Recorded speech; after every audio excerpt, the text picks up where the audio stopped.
Welcome back to another week of Instigating here with Clarkie and Drury. I'm Ryan Drury. That is Chris Clark, better known as Clarkie. We're brought to you as always by CoolBet, our friends at the Listowel Squash Courts and at See the Game in the Listowel Vision Care Center. Very pleased to be joined by longtime football executive, longtime CFL GM, Mike McCarthy, joining us to chat some football. Mike, how you doing, my friend?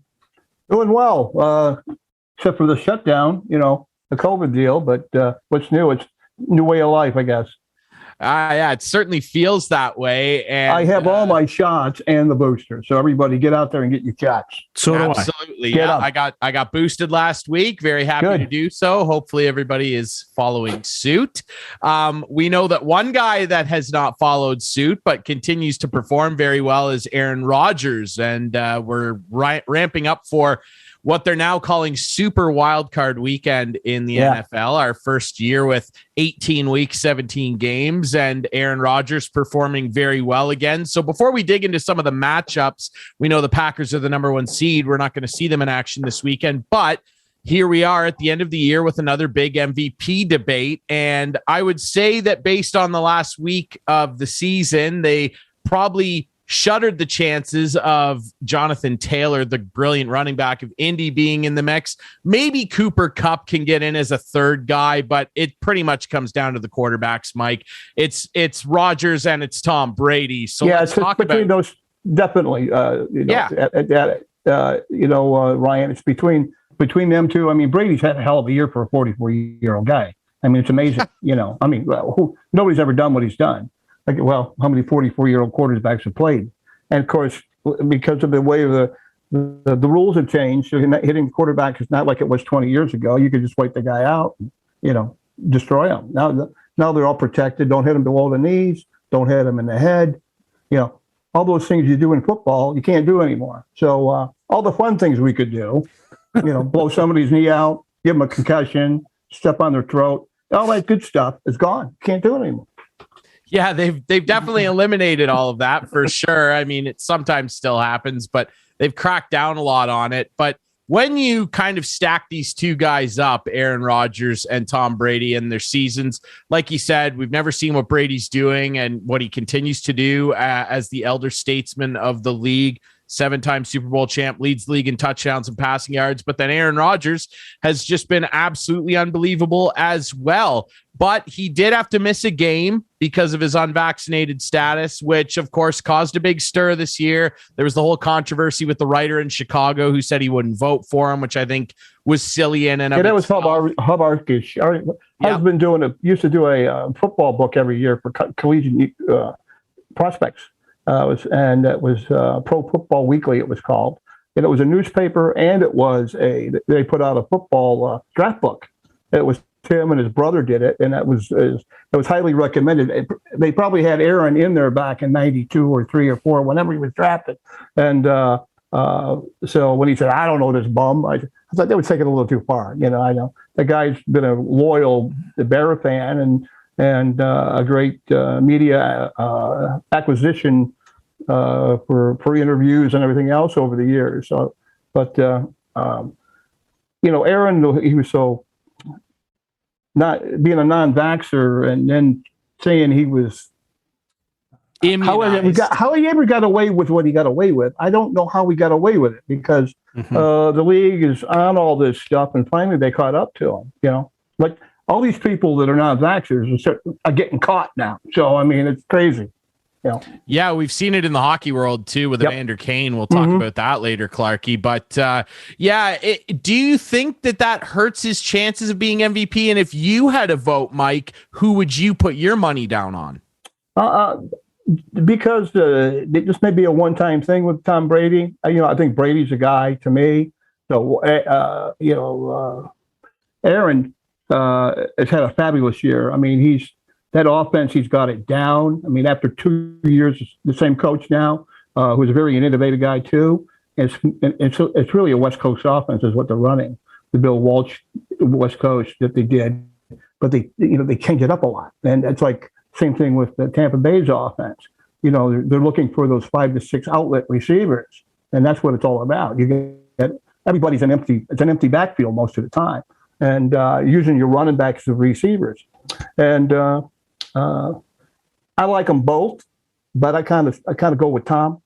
7 Super Bowls, and he's still doing this. I mean, there's probability. I don't know. I don't know if they can do it again because they've had so many injuries to keep, and then the Antonio Brown knucklehead thing he did. That's a shame because the guy's a very talented receiver. Mm-hmm. But and he made a difference. He can be a difference maker. But they've had so many guys step up. These third and fourth team guys were all playing and catching, like they got a touchdown and 2 weeks ago.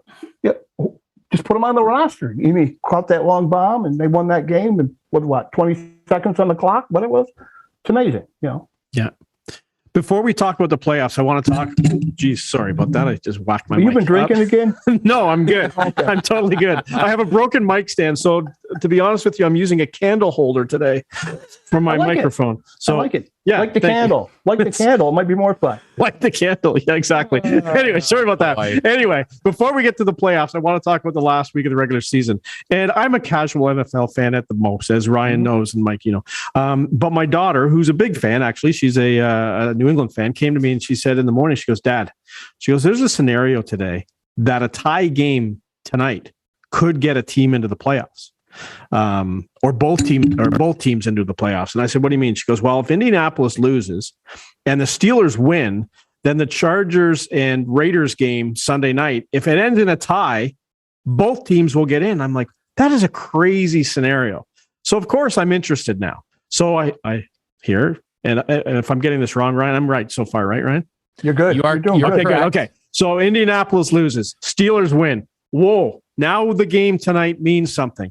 So I'm watching that game, and I got to tell you, it was probably one of the wildest games I've ever seen in my life. And I honestly thought it was going to end in a tie. What did you think, Mike? I think somebody had to win it. Those coaches are too competitive to go with that, although they talked about it. You could hear the mic a little bit on the sideline. And then with the quarterbacks, they're like, okay, we're going to kneel down. You can see the guys in the huddle talking about it. And it got exciting there for a minute going, hey, I should turn the microphones off. That's just crazy. Las Vegas is going to blow up because they go for the tie. Yeah. So I thought it was exciting. It probably was the most exciting game of the year. I mean, there's been a couple of them, 3 or 4 good ones like that. But, you feel bad. I mean, I was with the Chargers for almost 4 years. So, I saw Dino down there on the sideline with his wife and Spanos, and he's going down there to get part of the celebration, thinking they're going to win it. And then it didn't happen, So, and the Raiders came through. I mean, it was a hell of I was happy for those guys, too. All the crap they went through all year long, the Gruden situation, which is, I still don't agree with that. It had nothing to do today football. It was something that was done 10 years ago in a private conversation on an email that who released it? How'd that get out of the box? You know what I mean? Who in the NFL? Who's the guy that put those 100,000 emails out in the public? So, and still we haven't seen those emails, but all the people in the league have and attorneys have. So yeah. But another story. But do you think the NFL will change the rule because of what nearly happened and eliminate the tie and just play until someone wins? I think no, I don't think they'll change the rule. They're not. They're pretty well. There's a lot of things that have happened over the years because of the Players Association and all the updates and all the CTE things and the pensions are all increased and the Players Association's getting everything pretty much they want to get along with everybody. Keep a nice harmony going with everybody, and the like the Black Caucus, the Black Coaches Association, and all that. Everybody's kind of moved up. Everything's working. I mean, everything can be better, but for like assistant coaches moving up, and diversity is not all complete yet, but it's coming. And I wouldn't change the rule. Ryan, I'm just curious on Ryan's opinion did you think anything changed when the Chargers called the timeout? Not really, because, that was a controversial moment and a lot of people made a lot of noise about that. But the fact of the matter was this, all Las Vegas needed to do, even if the clock was still running, was run the run play that they ran, gain that yardage, and then they were in field goal range anyway. All that would have changed, in my opinion, is that they would have had to rush the field goal unit on faster with time ticking away. Instead, they just got to sit there and set up for an extra couple seconds, give the kicker a second to breathe, and they kicked the field goal anyway. I don't think it changed the outcome of that game. The Raiders were going for the win, and hey, it paid off for them, and they did the right thing. And like you said, Mike, credit to those guys for all the stuff they went through. Remember, Henry Ruggs III, unfortunately, his career is over. He killed someone in a drunk driving. Yeah, it's a shame. And so, Derek Carr loses his number one receiver, which is not the most important thing, of course, but, for that team to go through all of that internal turmoil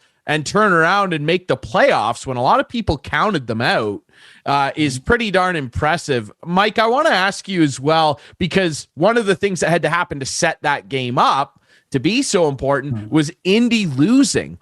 In your opinion, I want to know, of all of the games to lose for a team that could have clinched their division, clinched a playoff spot, playing one of the worst teams ever, is that one of the most embarrassing regular season losses of all time? I think you heard it from their general manager today, Chris Ballard, who's a great personnel guy. I mean, that's how he came up through the system, and I've known him many years. And to hear him kind of get after the quarterback and say, hey, it was a disappointment, truly a disappointment for that whole. I mean, they've been building that team for the last 2-3 years, and getting linemen in there to protect. Remember when Oliver Luck was Oliver? Was it Andrew Luck? Andrew, Yep. Phillip Rivers. I mean, all that, and then you got the guy you think you want. You gave up a lot for him, and Frank, the coach. I'm going. Of course, the guy played in Buffalo all them years on them Super Bowl teams, as a backup to Kelly.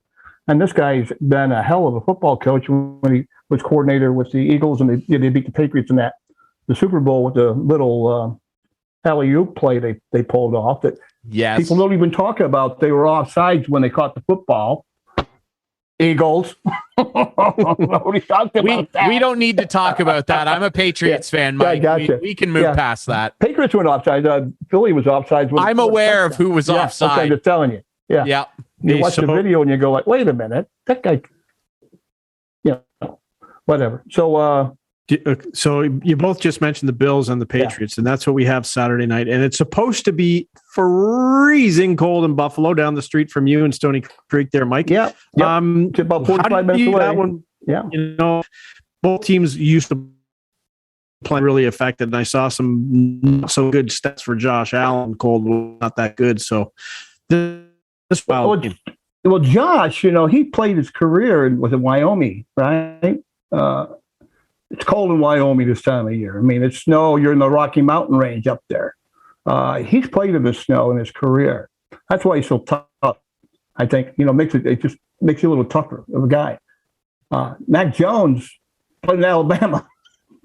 There ain't much snow in Alabama, or 30 below, or 20 below, or freezing. Occasionally, you get a freeze in there about 32. But, Mac's the guy I'm worried about. He can go in there. And because he didn't throw the ball the last time it was cold and the wind was blowing, they ran that ball, 47, 52 times, whatever it was, and they threw it 3 times. So when they won that game, of course, they got their butt kicked in New England when the Bills played there, a couple of weeks ago. But knowing Belichick, and knowing Bill since he was a year into the NFL, I was right behind him. I was with the Patriots, and he was with had been with the Giants and the Detroit Lions. Right out of college almost, because he was connected pretty good, and he was probably 20, 25, 26. I was 20. I had just turned 26 when I went into the league. So as a personnel guy, which was most of the guys were all in their 50s, like 60, 70-year-old guys, but lifetimers. But I thought Jones, why are they not throwing the ball? I'm just going, why are they not throwing the ball? And then because they were going with the wind, couple, so it's going to come down to Belichick will be prepared. The defense will be prepared. Yeah, they're going to jam them receivers. They're going to blitz it a lot more, and it could be an upset. Patriots could win this thing. I think the Bills are, 4 points, maybe 4-point favorites. I think something like that. Yeah, I believe line's 4.5. Yeah, something. And I had looked at it earlier today, and it's 4. And but I said I'm thinking Bills 23, Patriots 22, 21. Right one. There. I think it's going to be tight. Yeah. It's going to be tight. It's going to come down to that one game, a fumble, interception, frozen stupid football. Penalty. If something's going to happen, I think it's going to be a real close game. Yeah. Nice. Oh no, Tom's not there anymore. Hey, what's the coldest game you ever been involved in? I can think of some cold Grey Cups in Winnipeg. Cold Grey Cups in Winnipeg. College. When I was in Kansas, playing football in Kansas, played Southwestern College, the Mighty Mound Builders. We were playing at Dodge City, and it was in November, and it was like a freeze, which really doesn't happen in Kansas. That's because there's no salt on the roads. It's you should be driving a horse and a buggy, not a car, in Kansas in the winter if it's black ice on the road, because it's insane. Mm-hmm. It was one of them where it just everything you did, you didn't have no place to put your hands. We didn't have the winter gear. Nobody had gloves, and it was like a light sprinkle. Then it all froze, and that was where you're shivering, and you can't even call the signal. Someone's a middle linebacker calling the defense. Everybody's just shaking out there, and that was probably it. And it probably was, I'll say minus 5 Fahrenheit, somewhere around there, because you were just that actually playing, and that was the worst game I've ever had for myself personally. Yeah. Winnipeg and Toronto, 91 and Winnipeg, we call it the Rocket Grey Cup, whatever. Yep. I mean, that touchdown at the end of the game made it.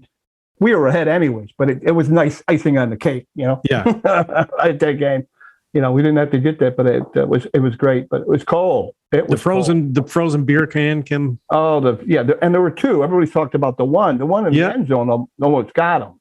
Yeah. The one that hit before that in the field. There was one that came from nowhere in the end zone, and it was like, I thought it was going to get him, Yeah. But nobody talks about that one. He had a helmet on. He's fine. Got to watch the video. Yeah. Yeah, exactly.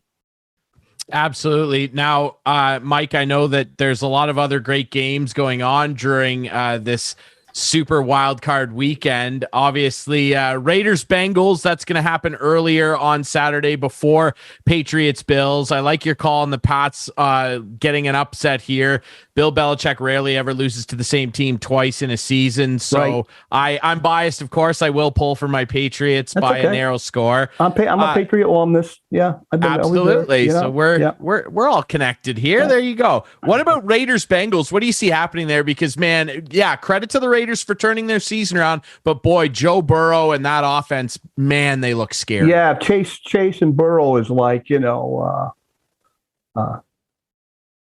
I'm trying to, Brady to Gronk.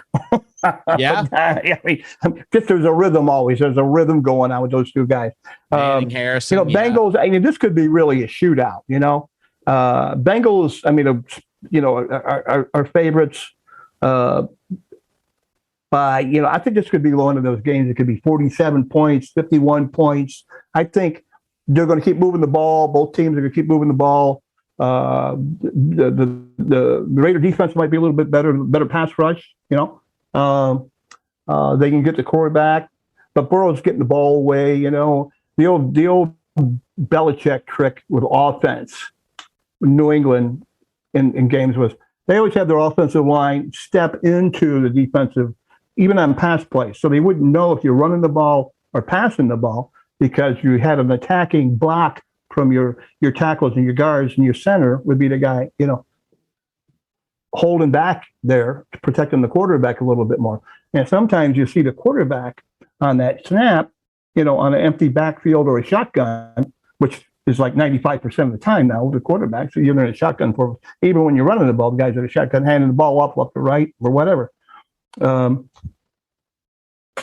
He might cheat up a little bit, cheat up on the snap a little bit. So he gets the snap a little quicker, a second more, half second, and gets that ball out quicker. You know, those, especially when there's those short ins and short outs, and then along the curl, the quick curl to the running back. They all have different names for their routes and stuff, and they're all the same, but everybody calls them something else. And I think the Bengals. That's what we're talking about, right? Bengals and Raiders. Yep. Yeah. Chase, I'm going with the Bengals to win 30-21, somewhere around there. They're at home field, and again, if it's cold there, you know, Burrow's from Ohio. You know. Although he played at LSU that 1 or 2 years, and his dad, you know, played for the Montreal Alouettes. The kid grew up in Quebec as a youngster. That's right. In the winter. I mean, you know, and then his dad was a defensive back with the Owls, and I think Carr is a Fresno guy, Southern California guy. So there's a guy that practices inside all the time. Unless it's a sunny day outside the stadium there and the desert, and the wind blows a lot in Vegas. The whole Vegas, this whole team is from, you know, they don't practice outside, practicing all the time. So they haven't practiced in the winter at all, you know. So talking about a cold game versus, it may affect the Raiders more than it would ever affect the Bengals. Because they have their indoor facility there in Cincinnati, but they practice more outside, play outside than the Raiders do. So cold may have, and the wind may have an effect on the Raider offense. How many times have you been mistaken for the head coach of the Dallas Cowboys? Oh, he's been mistaken. He's me. Oh, I see. I remember. I know. You know. Go back to like 2004 or something like that. When the Green Bay Packers got the job. When Green Bay hired a Mike McCarthy, the fan radio in Toronto went with it. Former Argo GM Mike McCarthy. I thought it was you. And I called Mike. I remember calling. Half the world thought it was me. I'm getting calls from people. I'm going, what are you talking about? You know. And then my cousins in New York are calling me. Going, I said, no, it's not me. It's not me. You know. And I said, and the funny thing is, Mike also went to school at Baker University, a little college, about the same size as. In fact, Mike at school used to play his school, but I'm 10 years older than Mike in Dallas. He's 8 years old or something like that. So, but we both played like the same division, what they call the KCAC. We called it the Little Big Eight. We had 8 teams. In the big, and of course, you had Kansas, Oklahoma, Missouri. K-State, University of Kansas, all those schools were there. So Denver, Boulder, University of Colorado, Texas. Do you know him? Yeah, you do. I've been in the Green Bay training camp. Oh God, 10 years, 12 years straight when he was there. Oh yeah. And then when he was with the Saints, he was a coordinator with the Saints, offensive coordinator with the Saints for a year or two. Mm-hmm. And then he got the cancer. You know, he's a cancer survivor, Mike is. And then he was with Kansas City too. He was a coordinator in Kansas City. So I mean, he's kind of stayed in the Midwest, you know, and been everywhere. He's fantastic. He's from Pittsburgh. Pittsburgh's his hometown. Mm. He's a McCarthy clan in Pittsburgh. So. He certainly is, and he's going to be leading his Dallas Cowboys into the wild card round against the 49ers, who really turned their season around too after a bit of a lull for them in the middle of the year. Mind you, they had a ton of injuries, but Dallas is favored only by 3 points. Yes. I like the Cowboys. I think they have more talent, but I think that the 49ers are a little bit more of a disciplined team, and I like their defense a little bit better as well, with some concerns on the other side of the ball for Dallas in respect to defense injury-wise. But I still think the Cowboys can pull this off. What's your opinion of your fellow Mike McCarthy and his chances? Well, from the inside clan, McCarthy clan that's going around, it's we smell an upset. going on. I'm smelling upset in Dallas. And I got 49ers 30, Cowboys 28. Another close one. Another close one. So you're counting on Jimmy G. Now, Jimmy G. Now the thumb's healing a little bit more. Another week, it's healing. It's healing. He's probably had it, wherever he puts it under him, keeps him warm, keep that blood flowing in there, And I'm going to say something, but I don't want to say it on there. No, don't say it. Yeah, we all thought it. We all thought it. You don't have to say it. Yeah. But I think, they have the tools too. Comes down to that. We know Dallas has got a great defense, and they get a lot of pass interference calls too. And, yes, they do. And Dallas's offensive line is always jumping off sides. They got a couple tackles that can't hear. There's something wrong with their hearing, or they're just hesitant because they don't want to screw up. Makes them screw up. So the 49ers are disciplined. My days at Oklahoma, when I was an assistant coach with Barry Switzer back in 76, 70, 78, 77. So the guy that left the Sooners and opened up my job for me was Mike Shanahan, Kyle's dad. So I've known the Shanahan family for many years. And Mike went to Northern Arizona. We were at the Fiesta Bowl. We got a job at Northern Arizona. And Barry goes, hey, it's your job if you want it. And I was in grad school at OU, volunteered with the football team. And I ended up getting Mike's job when he left. So that's my connection to the Shanahans. Of course, they're Irish too, right? What about Eagles Bucks? I mean, I like the Bucks. I don't know about the line. They have it at 9.5. I think they're just outmatched, even though I think they're going to run the hell out of football.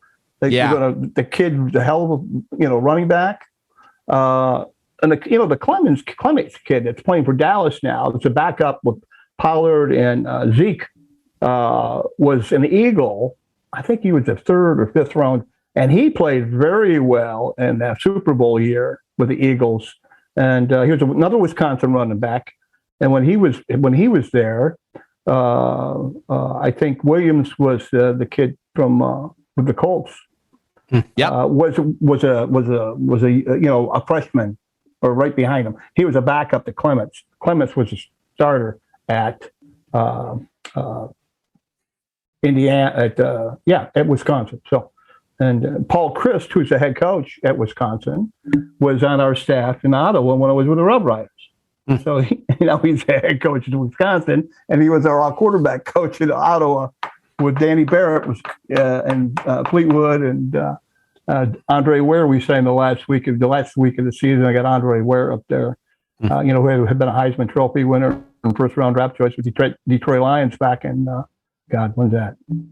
85, 84, 80, somewhere around there, whatever it was, whatever Heisman year that was. So there's a lot of connections. Do you like the Bucks then?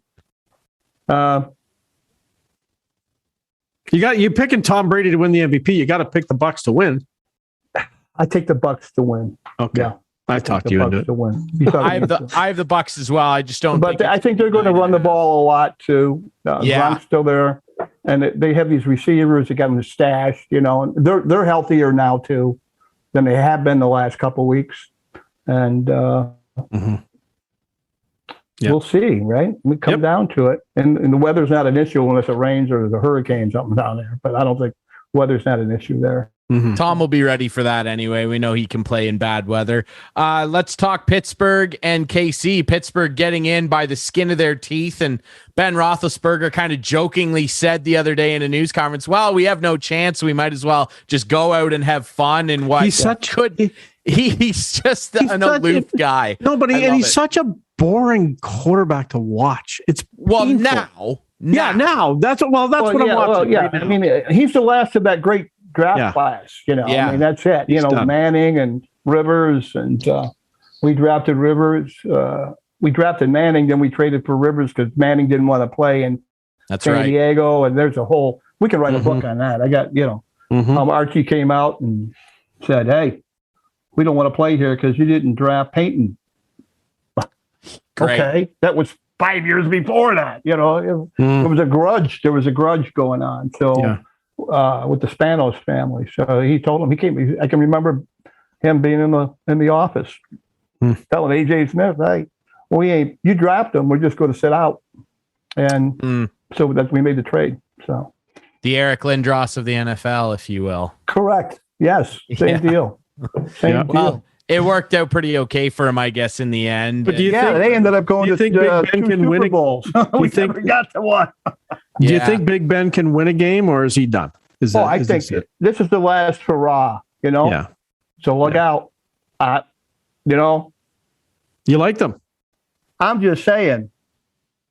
He doesn't want to end. Kansas City is still not a great defense. They've improved. Yeah, they've improved. I agree. They still give up. The secondary is still giving up a lot of pass interference going on back there. Them guys just keep attacking you, you know, and they just like, okay, but don't you got them covered. Don't, you know, turn to the ball. I mean, they've improved their defense. Kansas City's got their offense is working really well. They've replaced those tackles that they lost. Tardif is with the Eagles now, you know, the Canadian boy. And I guess it made it tee them off. Yeah. I don't know. Are you picking the Steelers? What did I write down here? Oh, yeah, I got this game. And they're what, like 12-point favorites, Kansas 12 and a half. 12 and a half. Yes. So I don't care about the point spread. I just want to know who's going to win. I got Kansas City 34, Pittsburgh 27. Okay. That's what I have as well. I think Kansas City will win, but I took Pittsburgh against the points. I think they'll cover 12 and a half. Yeah. I'm just saying, 12, that's a lot of points. But if they're hot and if Pittsburgh can't cover these guys, you know, we know, and they're going to run the ball too. Or they're going to, you know, but there's just something about them playing in Kansas City that's, you know, they really get beat there. You know. Absolutely. Yeah. Ryan, can I change topics? Yeah, sure. You good, Ryan? Yeah. Okay. There's only one other game. I'm not talking about one other game. Okay. No. Okay. No, there's just one other do the last game, Ryan. It's Rams Cardinals Monday night, divisional rivals. I mean, Matt Stafford and the Rams kind of tripped all over themselves toward the end of the year. So did the Cardinals after starting 7-0. This is a toss-up for me. I like the Rams barely. The line's at 4. What are your thoughts there? Can the Cardinals? I got the Rams 31, Cardinals 26. That sounds about right to me. Cup. Stafford, the whole key here, Stafford, if he starts running stupid interceptions, they're going to lose. Okay? They're going to lose in front of, almost 100,000 people in that place. You know, and the fans there, they're right on that freaking field. I mean, they can reach out, touch you. They got all those, it's like Vegas. They got all those bars, you know, all the those seats must cost $10,000 a ticket, whatever they are. For sure. You know, whatever they are. You know, but they're like Senate seats, Senator, you know, the Platinums at Maple Leaf Garden, what it used to be. I miss those days at Maple Leaf Gardens. It's Stafford throwing interceptions. It worries me. Murray's going to run around like crazy. He'll have to. Hopkins is not playing. I mean, he's still out. He's done for the year. Hopkins is done for the year. Hurts them. That's really made a big change when they had that 12-0 start. And then Hopkins went, well, gee, why are you losing now? Well, that's why. That guy's not healthy. So, and they couldn't replace him. They don't have another guy like that. So, and Kupp is, you never know. Cooper Kupp, sure, he's MVP. Sure he is. You know, but you know, we know the quarterback's always going to get it. It's so rare for a receiver to get it or a running back to get it, like, and a defensive player to get it. You know, MVP of the league. You know, a defensive player. Oh, gee, he's just tackling people. You know, okay. Yeah, it'll be interesting. Somebody's got to do it. Somebody does have to do it, and they seem to run away from that stuff. Yeah, it'll be a great playoff. It's going to be fun watching some of these games because somebody's going to really poop in their hat, and everybody else is going to, you know, how'd that happen? Maybe down. It'll be the Cowboys. It'll be the Cowboys. And it'll be the Cowboys. It'll be the Cowboys. They love pooping in their hat. Clarky, go ahead. What do you got? So before we let you go, I just wanted to get your opinion. We haven't spoken to you since the Grey Cup. And are the Hamilton Tiger Cats just jinxed? They've gone a long time without a Grey Cup. And you know what? They had this one in the bag. I've been on the last two teams that won the Grey Cup, 86 and 99. Yeah, they need to hire you again, Mike. Yeah, maybe. Wow. Oh, there's a problem there. Somebody doesn't like me there. Are they jinxed? Oh, well. But I mean, I'm a part of the alumni, and I'm part of the alumni, and I'm in the inner workings, and I'm on the selection board for the Wall of Honor at what do they call it? The Tim Hortons Field. Donut box. Yeah. Yes, the donut box. Yeah. Tim Hortons has done a great job promoting. They really do a good job here. Sure. But Hamilton, I mean, that's where the first one was. Yeah. It was a good game. Like, I thought it was a great game. It was exciting to watch. But boy, oh boy, giving up that. It's funny how they didn't blame anybody for, not running that ball out of the end zone. Right. Twice. Yeah. Twice. I know. The first time he couldn't. It went off his hands and went out of bounds. There was no. Yeah, but the second time he's like a yard away from. It was like somebody made him put the brakes on. Now, who did that? Yeah, who did that? If he did that, I wonder who, because that guy's not there anymore. He's in Montreal now. The special teams coach is not there. But Mike O'Shea, I know he's successful, good coach. Oh, Mike, yeah, we had Mike, and we had him for a couple of years, and then in Hamilton and Toronto, right? Yep, he went back and forth. To us, we had him twice, and then Toronto had him twice.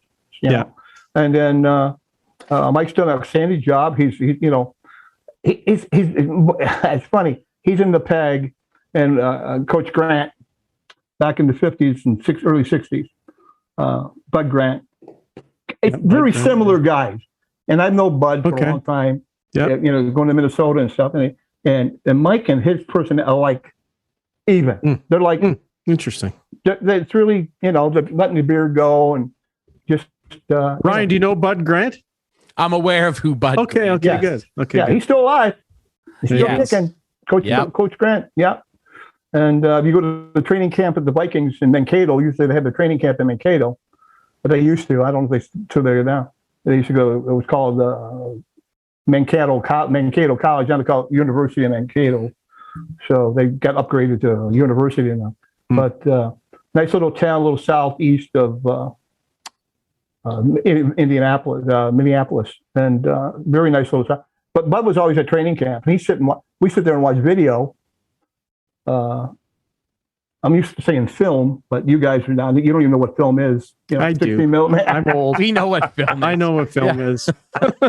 I got a basement of like 400 reels down in my basement. I'm just going to blow up one day. Wow. It's going to burn down. So you got the entire Oklahoma offense down there. Every play you can run out of the wishbone. And every we got to yank that out and have a look at that someday. We'll come visit. You guys should give me money so we can put them on DVDs and we can sell it. Yeah. We'll work something out. We'll get a deal put together. Maybe TSN can do it. Make it. Give it to them. That. Exactly. You got like Billy Sims won the Heisman, and Thomas Lott, Kenny King. KK, a lot of guys.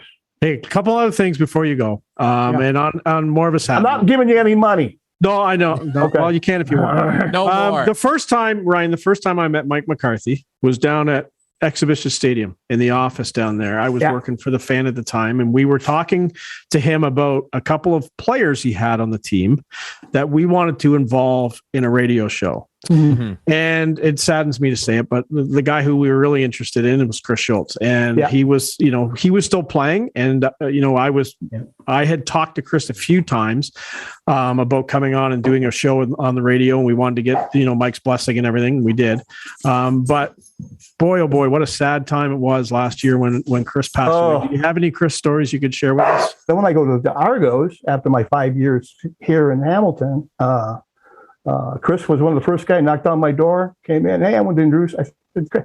He goes, I know you. I go, yeah, Arizona, about 5-6 years ago. He goes, holy, crap. And I go, yeah. So, and then we had a good friendship. And I said, Chris, I said, I hear you're a bit of an architect. for a carpenter. And he said, yeah, I got a little thing going on the side doing, I do basements and stuff. I said, come to my house. So about 3 days later, he comes in my house. My kids are like, one's not even born yet. So it was Tara and Sean. So they're probably 4 and 2. And here comes this guy. He's so large. Comes through the front door. He's got a duck in his head. And I go, there's a giant at the door, Dad. There's a giant at the door. And that was Chris. And he started laughing. And then I had to get him down to the basement. I said, don't, go bang your head. Ben, you have to get down, And we never did do it. I can't do it now because I got, 50 years of football down there. And my wife's going, we're selling this house.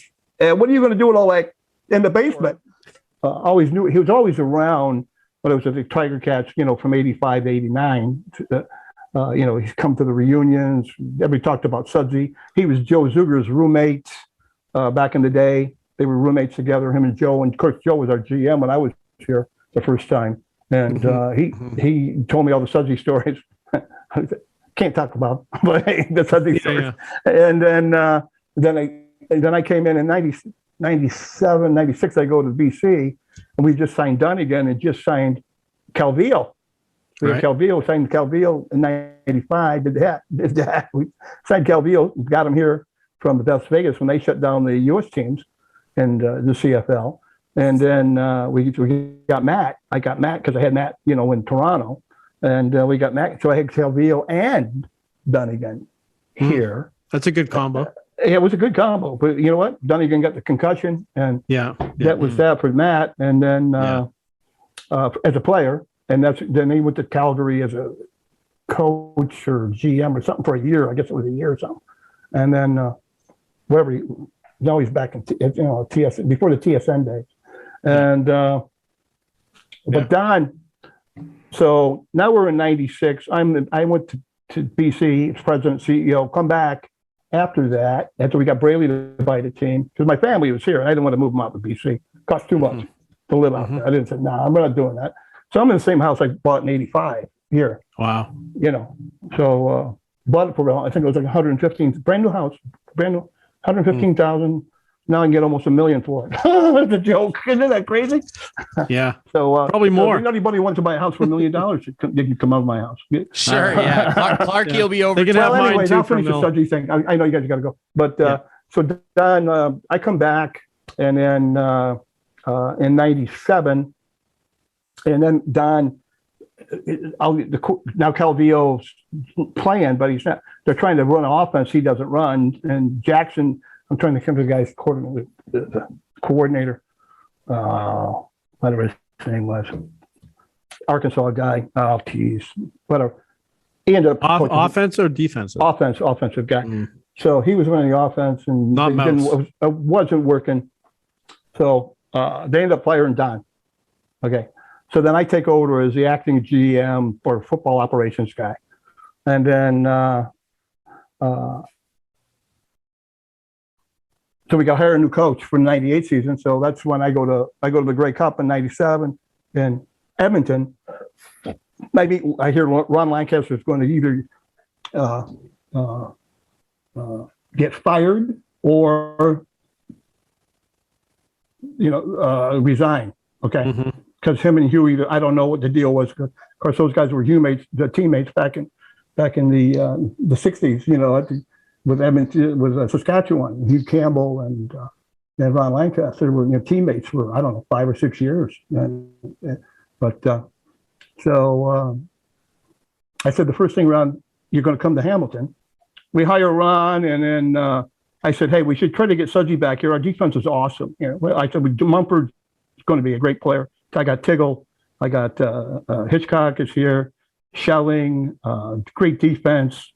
Pass rushers, I said, we just need the quarterback. We need the quarterback. I got a runner. I got Ronnie Williams. I just got from Winnipeg, Archie Emerson, blah, blah, blah. I'm just going on and on and on. So he ends up hiring Don as defensive coordinator, and Don stayed here till 2002, I guess, 2002. And then the whole thing kind of fell apart after that, and the owners left. they went into bankruptcy, and that's when I went to the Chargers that year when all that happened. But I had to fire the rest of the staff in '97 before Lancaster got here, and then so he could hire anybody, and he hired a couple of the guys that were on the staff, and he brought Sudsy back, and then Don was here those 4 or 5 years, running the defense. Him and Dennis McPhee, and though they were the two defensive coaches. Sudsy coached the secondary, and Dennis had the defensive line and the linebackers. So it was kind of crazy, but we did it all with like 5 guys running the whole thing. Wow. So yeah. Wow. So Don's a great loss, and and I got to meet Woody Hayes numerous times, and he had wrote a book and about his years at Ohio State, and Sudsy's like a whole chapter on Sudsy in that book. And I saw Woody back in 92 or 93 before he passed away at a coaches convention. I went up to him again. I said, "Coach, you won't remember me." I said, I visited Ohio State. He said, "What's your name?" I said, "Back in 71, 72, 71 winter." And he says, Mike McCarthy. And I was from New York. And he said, "Yeah, we didn't get many New Yorkers here." And I said, "But Don Southern's a friend of mine. And I had just read your book, Coach." And he called him Sudsy. And he said, "Yeah, it seems like he liked to drink beer every once in a while." But I said, "Well, wasn't it Southern?" I said, so there were different stories where Sudsy came from.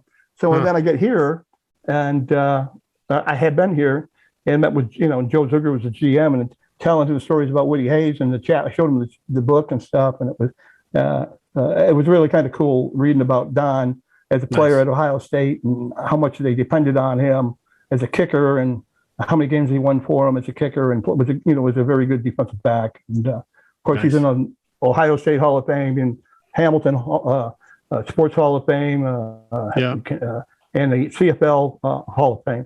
So it's a hell of a loss, and he had diabetes, and he was fighting it and getting the blood get the blood filtered all the time. He was doing it 3-4 times a week.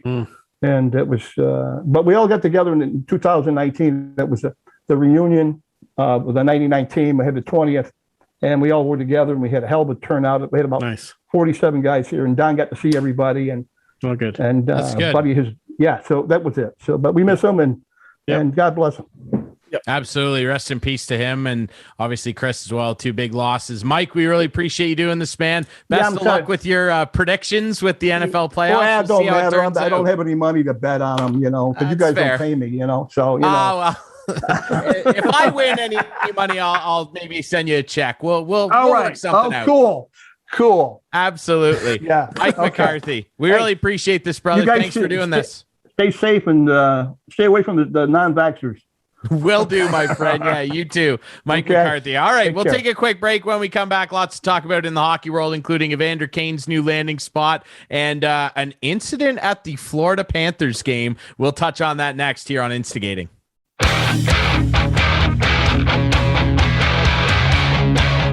Well, thanks to our friend Mike McCarthy, longtime football executive, of course, a CFL legend, for joining us to chat about Wildcard Weekend. Back to wrap things up here on Instagame with Clarkie and Drury. And he's got a lot of stories, doesn't he? Hey, Mike? Man, Mike's been everywhere, and he knows everybody in the football world. I mean, he does. He literally knows everybody. It's unbelievable. I don't even want to try and look at that guy's phone, the Rolodex. He'd just be scrolling. It's unbelievable. Yeah. But another thing that's unbelievable, or at least to some people, is that Evander Kane is going to be coming back into the NHL fold. Apparently, Edmonton's the landing spot. I heard it's $1.5 million prorated, and I mean, this just reeks of desperation to me. Exactly. That's the exact word I was going to say. It's desperation.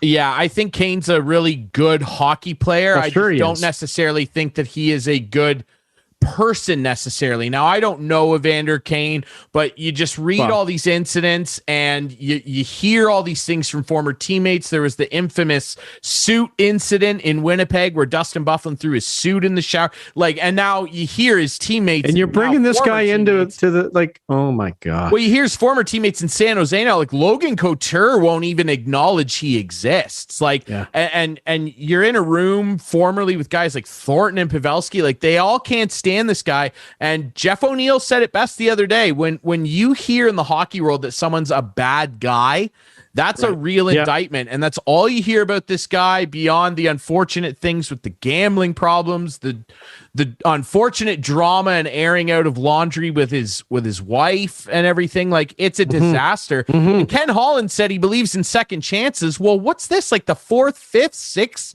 chance for Kane? And when he signs, remember, he'll be suspended. Because not only did he break NHL COVID protocols in the NHL earlier this year, when they sent him to the AHL, he broke the violations there. And that's what allowed San Jose to terminate his deal. They'll file a grievance, but I just thought that this was desperation. It is desperation. And it's indicative to me of a guy who has failed in building a championship team around 2 of the best players in the National Hockey League. And now they're desperate. Because they started off well, but boy, they have tanked lately. They don't look in sync.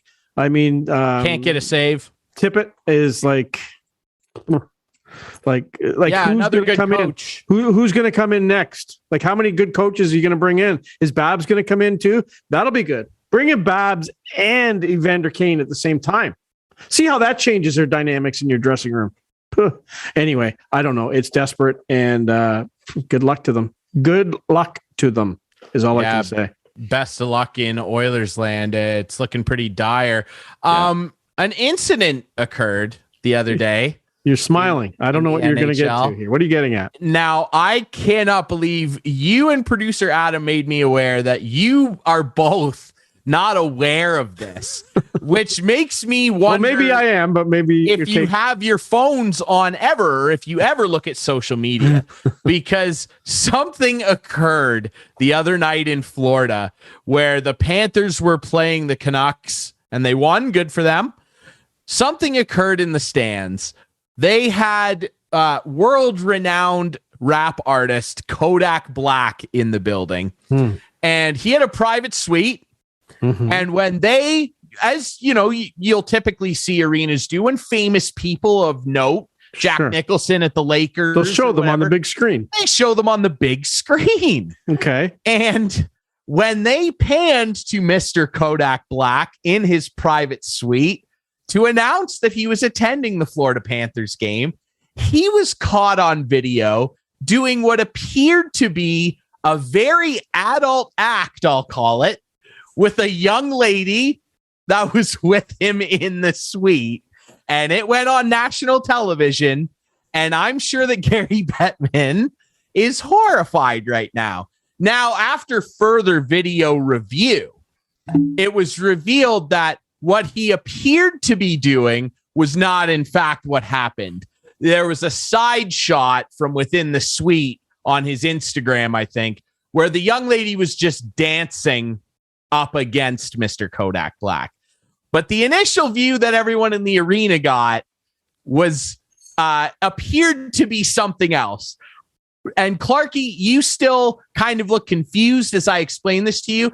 I need you and producer Adam, the second this show is done recording, to go on Google and just type in Kodak Black. Well, why don't I just do it right now? Please, live on the show right now. Please find this and watch the video, and I will react. Is this something that producer Adam can't show? Well, I don't know that we should show it on the show because, well, technically something explicit was not occurring, but the initial view on the big board made it look like something else was going down in the suite. And I know that a lot of people in the stands, I mean, people were laughing about this. This went insanely viral. And it's probably the most talked about thing in the NHL, which is sad in a sense. But the NHL went viral the other day, and it was not because of anything that occurred on the ice. And I just can't. Maybe the NHL is taking it off because I can't find it anywhere. You can find video. You can find video of it. Okay. Come on now. Maybe this is it here. Okay, let's see here. Oh my goodness. Are you seeing? Yeah, the camera panned off quickly. Oh, it went back. Oh, it went back. It went back. What? I think she's just looking for a contact lens on the floor. That's what it looks like to me. The camera. Oh boy. The cameraman was curious and he wanted to verify some information. And for our viewers and listeners, remember, you can find us on all the best podcast apps. You can find us after you Google Kodak Black, Google instigating with Clark injury. You can find that if our listeners and viewers don't know what we're talking about, just Google Kodak Black Florida man. You'll find it. I found it. Yeah. You'll find it. All right. Like I said, we're on all the best podcast apps. We're on social media at Instigating Pod. You can watch us Friday nights at 8. It was a Kodak moment. That's exactly right. If only it had been a still image and didn't continue moving. You can watch us on Whiteman TV Friday nights at 8, Sunday nights at 9, and we're on YouTube as well, where you can find all the episodes as well. Thanks to our friend Mike McCarthy for joining us today, and to our sponsors, Cool Bet, our friends at the Listowel Squash Courts, and of course, See the Game and the Listowel Vision Care Center. This is Instigating Clarkie and Drury. We'll be back next week. Adios.